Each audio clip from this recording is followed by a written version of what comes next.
Host the ultimate backyard barbecue with Whole Foods Market. It's the Hot Grill Summer event through July 16th with sizzling sales on no antibiotics ever boneless beef ribeye steak and beef New York strip steak. Plus, check out sales on sustainable wild-caught Alaska sockeye salmon, organic strawberries, and more. In a hurry? Choose grab-and-go favorites like picnic salads and sushi, plus plenty of cooler-friendly beverages. Make it a hot grill summer at Whole Foods Market.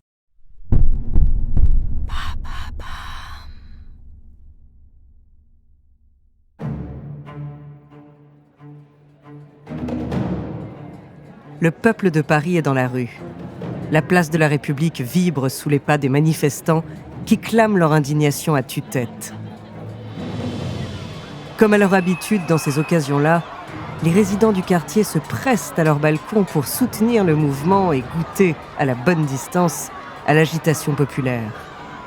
Seulement cette fois, c'est un peu différent. Pas de service d'ordre ou d'escorte policière musclée, mais un immense chaos plein de couleurs, de danse et de chants. Et puis surtout, pas un seul homme parmi les indignés. La capitale est en colère et cet après-midi du 20 novembre 1971, son peuple est exclusivement féminin. À l'appel du MLF, le mouvement de libération de la femme, les Parisiennes ont répondu présentes.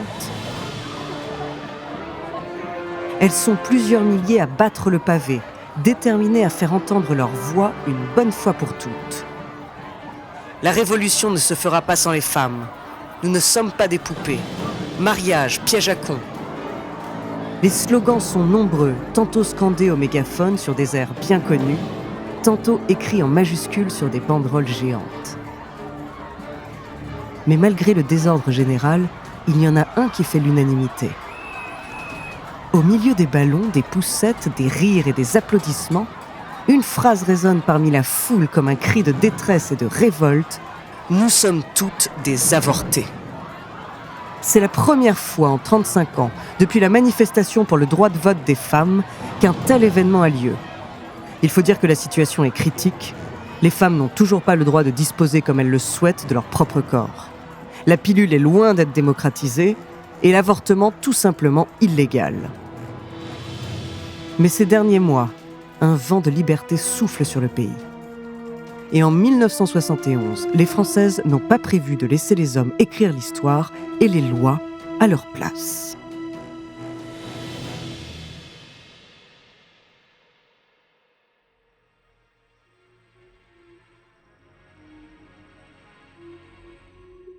Bonjour, je suis Andrea, bienvenue dans True Story.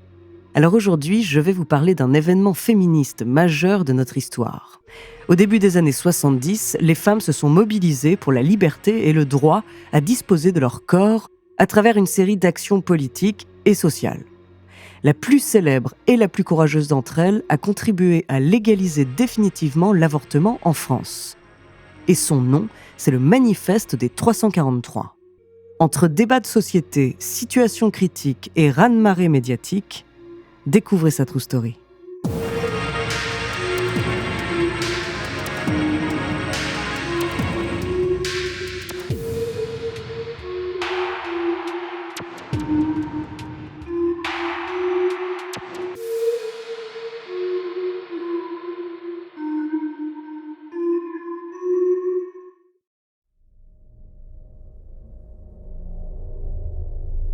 Au début des années 70, l'avortement en France est uniquement réservé aux femmes dont la vie est en danger à cause de leur grossesse. Bien qu'illégal dans l'immense majorité des cas, il n'en est cependant pas moins pratiqué. Chaque année, 1 million d'avortements clandestins ont lieu. Mais comme ils ne sont pas encadrés, ils sont souvent réalisés dans des conditions sanitaires absolument déplorables. Les plus aisés ont les moyens de partir en Suisse ou en Angleterre, là où c'est autorisé, ou alors de graisser la patte à un médecin français pour qu'ils acceptent d'enfreindre la loi.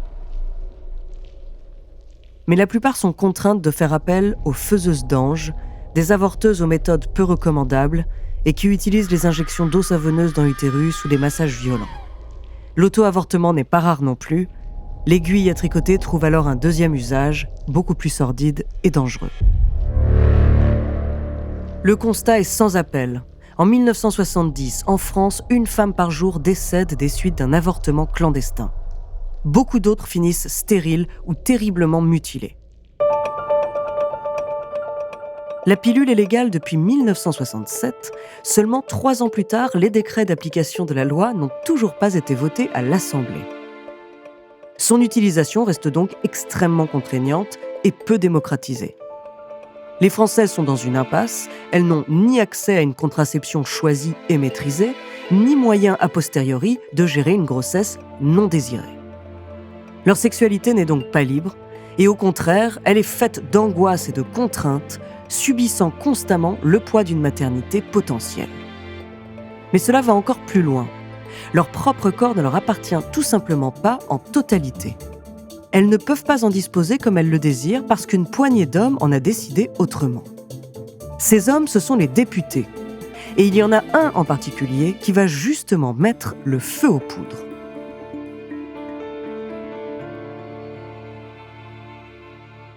Host the ultimate backyard barbecue with Whole Foods Market. It's the Hot Grill Summer event through July 16th with sizzling sales on no antibiotics ever boneless beef ribeye steak and beef New York strip steak. Plus, check out sales on sustainable wild-caught Alaska sockeye salmon, organic strawberries, and more. In a hurry? Choose grab-and-go favorites like picnic salads and sushi, plus plenty of cooler-friendly beverages. Make it a hot grill summer at Whole Foods Market.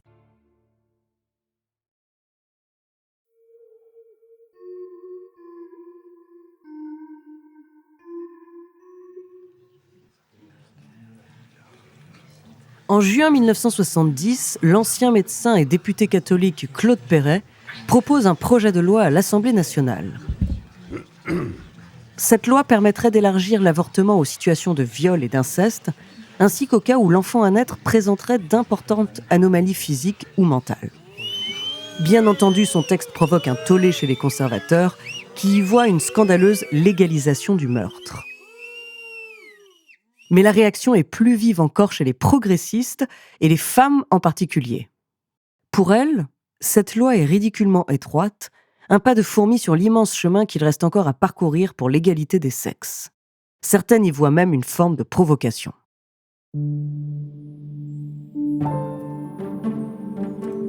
Il n'en faut pas plus pour qu'une certaine Simone de Beauvoir ait une idée brillante qui va accélérer le cours de l'histoire. Elle propose au Nouvel Observateur de rédiger un manifeste en faveur de l'avortement et promet un retentissement important auprès du grand public. La rédaction accepte et le 5 avril 1971, le texte est publié en une du magazine.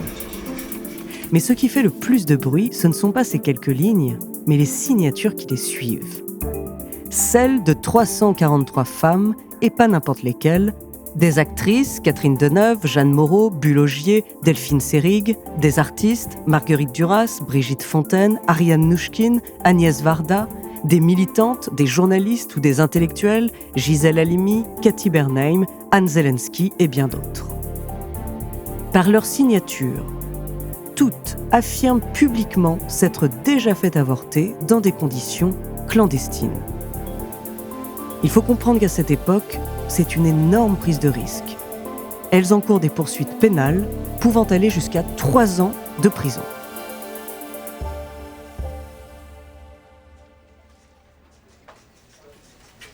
Cette mobilisation collective est une première.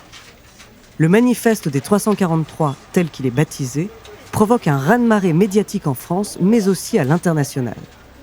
Une semaine plus tard, le 12 avril, Charlie Hebdo publie un numéro en soutien au mouvement, avec en une caricature de Michel Debré.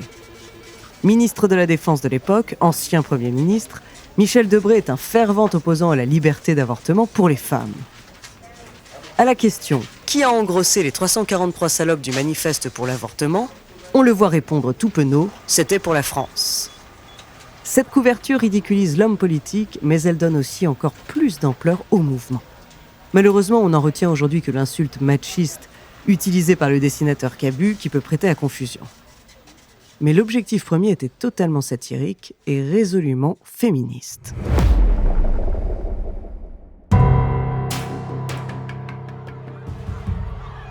À la suite de ce manifeste, des femmes par milliers descendent dans les rues de Paris à la fin de l'année 1971. Mais le débat social n'est apparemment pas encore assez brûlant pour que l'Assemblée nationale prenne acte de leurs revendications. Il faut attendre 1 an pour qu'un autre événement fasse vraiment changer les choses, le procès de Bobigny.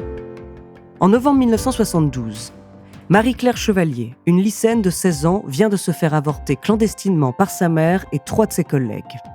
La cause de sa grossesse, un viol. Toutes les 5 auraient écopé d'une lourde peine si l'avocate Gisèle Halimi ne s'était pas emparée du procès comme d'une tribune publique. Elle y défend corps et âme ses clientes et dénonce l'injustice de la loi. Ses prises de position sont très largement relayées dans les médias et elle obtient l'acquittement quasi total des accusés. C'est une immense victoire pour les femmes et un coup de tonnerre pour toute la société française. En 1973, on ne recense plus que quelques dizaines de condamnations pour avortement clandestin. C'est un progrès non négligeable quand on pense aux centaines qui étaient prononcées encore 2 ans plus tôt. Mais ce n'est pas suffisant. Cependant, cette même année, un nouveau tour de force médiatique vient asséner un coup terrible aux opposants à l'avortement. En février, dans le Nouvel Observateur, 331 médecins signent une pétition et déclarent publiquement avoir pratiqué des avortements illégaux. Cette mobilisation fait bien sûr écho au manifeste des 343. Elle en est le prolongement. Mais elle ouvre aussi la voie à un événement majeur de l'histoire française.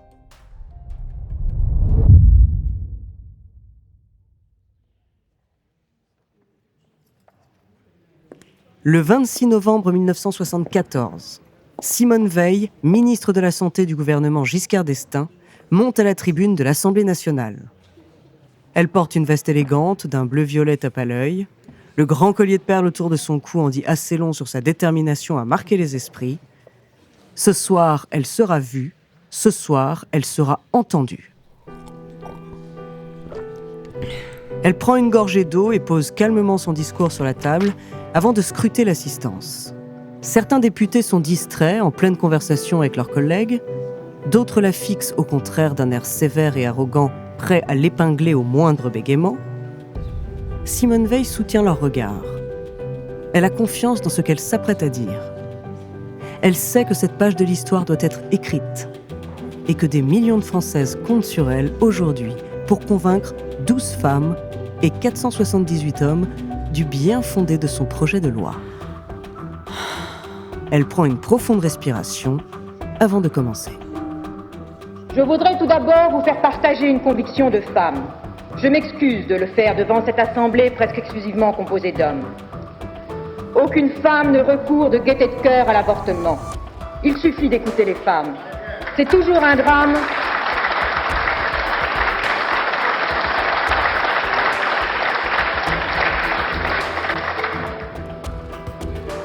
C'est toujours un drame, cela restera toujours un drame. Le 17 janvier 1975, la loi Veil est promulguée. Elle dépénalise officiellement l'avortement en France. Et en 1979, elle est reconduite sans limite de temps. Le manifeste des 343, publié dans le Nouvel Observateur en 1971, a joué un rôle immense dans ce combat des femmes pour disposer librement de leur corps pour une maternité choisie, une sexualité plus insouciante et plus généralement pour plus d'égalité.